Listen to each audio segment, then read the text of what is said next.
Assalamualaikum warahmatullahi wabarakatuh. Saya Fadil Palevi Hidayat, Magister Ilmu Komunikasi, dosen di program studi Ilmu Komunikasi, Fakultas Ilmu Sosial dan Ilmu Politik, Universitas Muhammadiyah Sumatera Utara sejak pada tahun 2019. Hari ini saya akan memaparkan mata kuliah Teknologi Komunikasi dan Informasi. Deskripsi singkat mata kuliah. Mata kuliah ini membahas tentang kajian dalam teknologi komunikasi dan informasi untuk dunia digital. Kemudian juga mata kuliah ini akan menyampaikan bagaimana kehidupan generasi internet pada era digital, di mana dunia digital bagi generasi ini bertransformasi dalam segala aspek kehidupan, baik dalam segi pendidikan, keluarga, konsumen, dunia kerja dan organisasi, serta masyarakat dan demokrasi. Capaian pembelajaran mata kuliah atau CPMK. Yang pertama, kemampuan bekerja sama dalam menguraikan perkembangan teknologi komunikasi dan generasi internet. Yang kedua, memiliki kepekaan masalah generasi internet dan teknologi komunikasi untuk serta memahami fenomena perubahan perilaku generasi internet dalam kehidupan.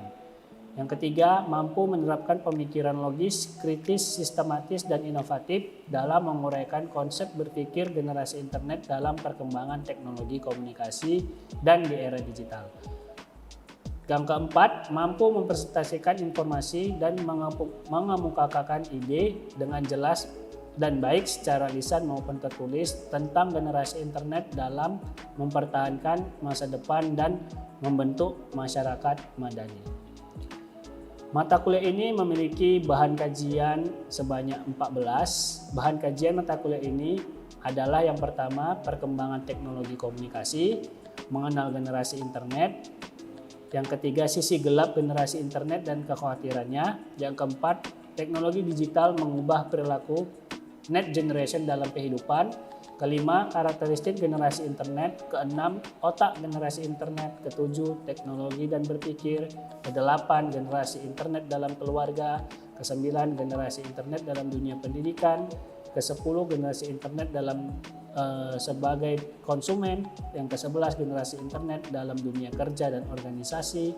Yang ke-12, generasi internet dalam dunia demokrasi. Yang ke-13, demi mempertahankan masa depan. Dan yang ke-14, masyarakat madani melawan globalisasi. Mata kuliah ini dalam penilaiannya terdapat 4 penilaian. Yang pertama itu penilaian tatap muka, di mana penilaian tatap muka itu terdiri dari kehadiran sebanyak 20%, ujian tengah semester sebanyak 40%, dan ujian akhir semester sebanyak 40%. Untuk ke total penilaian dari tatap muka ini sebesar 30%. Selanjutnya ada tugas terstruktur, terdiri dari tugas report 20%, materi report 20%, jurnal report 30%, dan mini riset 30%. Untuk bobot penilaian tugas terstruktur terdiri dari 30%.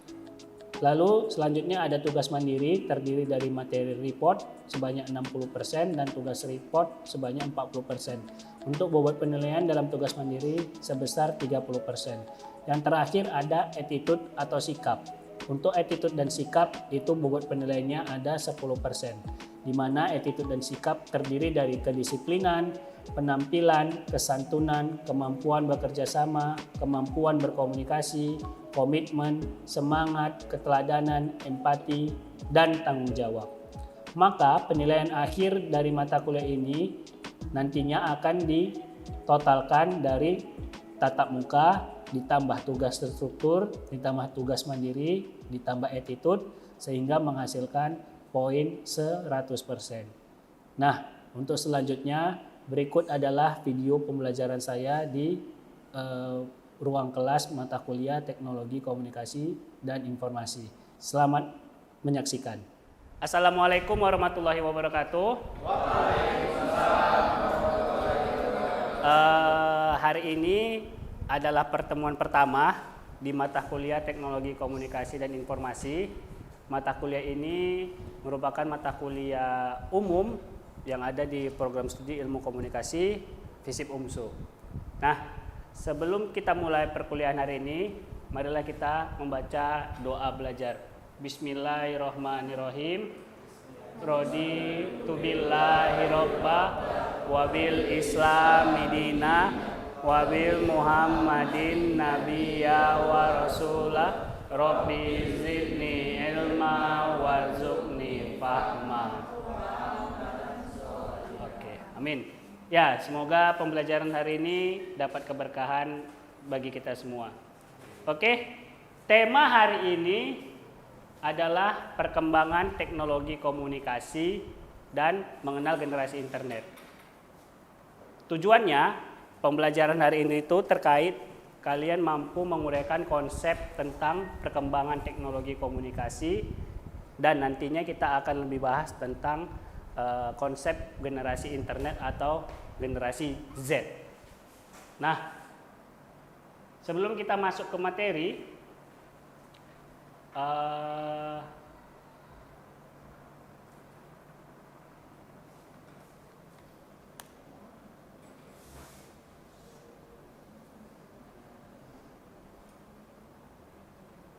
ya, ada pertanyaan?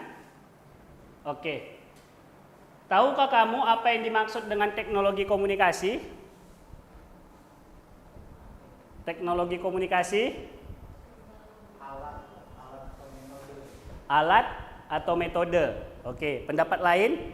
Teknologi komunikasi selain alat atau metode, apa kira-kira? Apa? Oke, sarana yang digunakan untuk komunikasi. Oke, kita simpan jawabannya. Yang kedua, teknologi apa saja yang termasuk dalam kategori teknologi komunikasi? Handphone, apa lagi? Laptop, apa lagi? TV, apa lagi? Radio, satelit. Oke, kita simpan jawabannya. Yang ketiga, dalam kehadiran teknologi komunikasi terdapat 4 generasi berdasarkan klasifikasi usia di era digital. Ada yang tahu? Selain generasi Z tadi yang di awal, ada yang tahu? Generasi boomer, XYZ. Oke, kita simpan jawabannya. Kita lihat ya. Teknologi komunikasi. Apa itu teknologi komunikasi? Nah, menurut Rogers, teknologi komunikasi adalah peralatan perangkat keras dalam struktur organisasi yang mengandung nilai-nilai sosial dan memungkinkan setiap individu mengumpulkan, memproses, dan saling tukar informasi dengan individu-individu lain. Ya, jadi jawaban tadi seperti alat, sarana, itu benar. Namun, menurut pendapat ahli, definisi yang lebih lengkap itu seperti ini. Rogers ini salah satu ahli yang membahas tentang teknologi komunikasi. Nah, kata kuncinya itu tadi. Kalau berbicara tentang teknologi komunikasi, sudah pasti itu berbicara tentang alat, ya, karena teknologi itu merupakan sebuah alat atau sebuah sarana. Nah, apa-apa saja yang termasuk di dalam teknologi komunikasi? Oke, radio. Siapa yang di sini masih dengar radio? Kadang-kadang ya. Oke. Mos FM. UMSU nggak ada yang dengar? Ada. UMSU. Ya. Ya, ini radio ya. Kalian bisa lihat perkembangan radio dari masa ke masa. Ini tahun 1920, 1930, 40, 50, 60, 70, 80, 90, 2000. Bahkan di tahun sekarang sudah ada radio di handphone kita masing-masing. Nah, radio ini merupakan salah satu teknologi komunikasi awal yang menggunakan alat atau transmisi. Sebelum ini teknologi komunikasi itu masih sebatas ya tulisan ataupun surat. Nah, jadi radio merupakan alat teknologi komunikasi pertama yang menggunakan transmisi. atau satelit atau menggunakan frekuensi ya, karena dia menggunakan gelombang listrik. Nah, inilah radio. Pernah lihat ya radio ya? Pernah ya? Yang radio yang di ujung itu pernah lihat? Nah, berarti harus sering main-main ke museum nih, ya, supaya kalian bisa lihat radio. Nah, selain radio apa? Iya, ini televisi. Nah, televisi di rumah kalian yang mana? Yang ini? Udah yang ini ya? Saya dulu sempat nonton pakai televisi yang ini. Ya. Nah. Kalian mana yang ini? Yang ada ininya? Wah, masih lama ya? Iya. Saya dulu kalau waktu kecil nontonnya yang kayak gini, TV tabung. Ya, kalau ada rusak harus ditekan-tekan dulu toko-toko ya. Iya. Antenanya harus digeser. Jadi TV juga sebagai salah satu alat teknologi komunikasi yang digunakan untuk memberikan sebuah informasi. Nah, dari zaman ke zaman ya, kalian lihat perubahannya yang dulunya besar dari tahun 1930 sampai tahun 2010. Sekarang sudah berbasis digital. Bahkan TV sekarang sudah berbasis digital. Nah, bedanya dengan radio hanya menghasilkan suara, sedangkan televisi menghasilkan gambar dan suara. Jadi banyak yang tertarik dengan televisi karena tidak hanya kita mendengarkan suara, tapi juga melihat imajinasi atau gambar yang ditampilkan dari televisi. Ya, jadi ketika hadirnya televisi, maka segala informasi itu semakin marak dan cepat karena televisi menjangkau hingga seluruh lapisan. Kalau radio mungkin didengar oleh sekelompok usia saja, tetapi kalau televisi dari segala usia itu bisa dilihat dan didengar. Nah, zaman dahulu televisi masih hitam putih, kalau kalian tahu, ya. Tapi zaman sekarang perkembangannya dikembangkan jadilah televisi yang berwarna-warni yang kayak sekarang ini. Selain televisi, nah ini handphone, ya.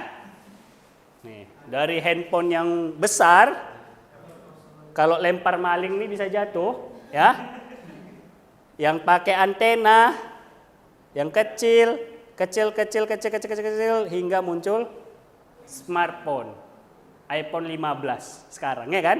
iPhone 15 sudah mau rilis, ya. Dari handphone yang sebesar ini, siapa dulu pernah pakai handphone sebesar ini? Saya pernah. Waktu kecil. Jadi kakek saya dulu punya handphone sebesar ini. Jadi memang berat.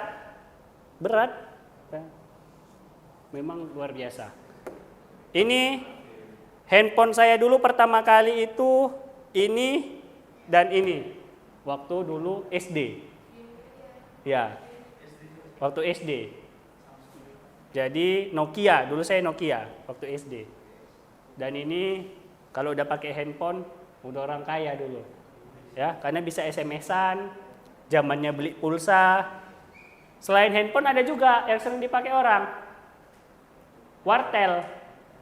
Kalau pernah ke wartel, warung telepon, ya, yang pakai koin atau yang bayar 1.000 berapa menit. Nah, ada yang pakai koin. Nah, itu juga populer. Nah, perkembangan handphone, mobile phone hingga ke smartphone ini membuat perkembangan teknologi komunikasi informasi menjadi lebih cepat lagi karena kehadiran handphone ini di mana saja, kapan saja itu bisa mengirimkan informasi yang awalnya hanya bisa berbasis teks atau suara, sekarang ke smartphone itu bisa menghasilkan gambar, bisa video call. Saya ingat dulu zaman dulu, ketika dulu saya cinta-cinta monyet, ya kan?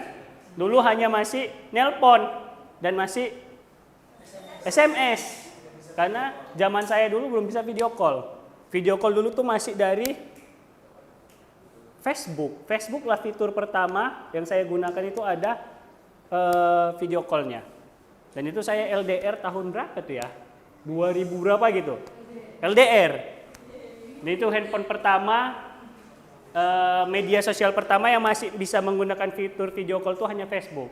Namun sekarang LDR pun dari Indonesia ke Inggris pun nggak masalah, ya kan? Karena bisa video call langsung, asalkan terkonek dengan sinyal, ya.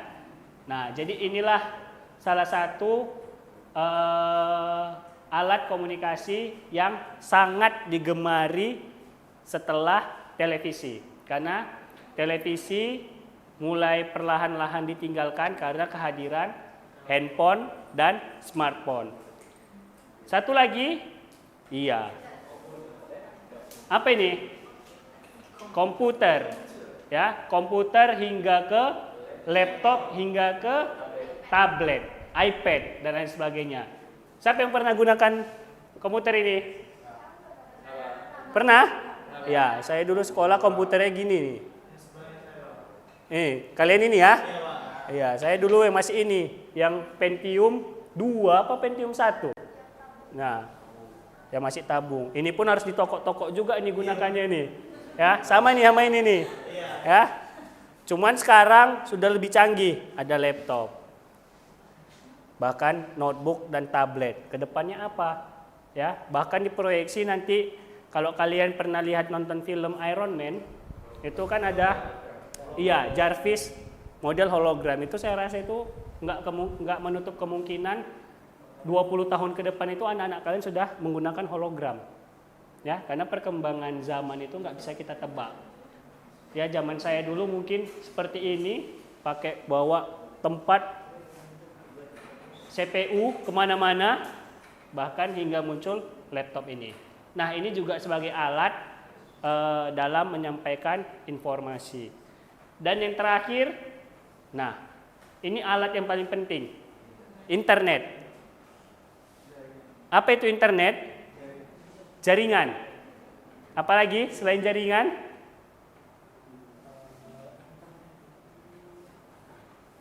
Apa kira-kira? Yang berkaitan dengan internet adalah sosial media, jaringan sosial media, apa lagi? Jaringan yang saling terkoneksi. Jaringan yang saling terkoneksi, ya, gambarnya sudah mewakilkan ya. Oke, internet. Menurut pendapat ahli, ya, menurut Sisi Bero, internet adalah jaringan komputer yang menghubungkan antar jaringan secara global. Internet dapat juga disebut sebagai jaringan alam, suatu jaringan yang luas, ya. Jadi dengan internet kalian dapat menghubungkan satu orang dengan satu orang lainnya. Dulu si Bero menciptakan definisi ini karena internet itu masih hanya menghubungkan komputer dan komputer. Nggak kepikiran bisa menghubungkan smartphone, ya. Dulu kan masih handphone, belum pakai sinyal internet, ya. Pakai apa aja, sinyal biasa aja juga sudah bisa. Tapi ternyata setelah perkembangan zaman sekarang, internet itu sudah berubah, bisa terhubung dengan smartphone. Nah, jadi itulah salah satu alat. Bahkan internet memunculkan berbagai hal, salah satunya tadi sosial media. Karena tanpa disadari, internetlah yang membuat semua alat teknologi komunikasi atau semua individu bisa berkomunikasi dengan cepat, dengan mudah, kapan saja dan di mana saja.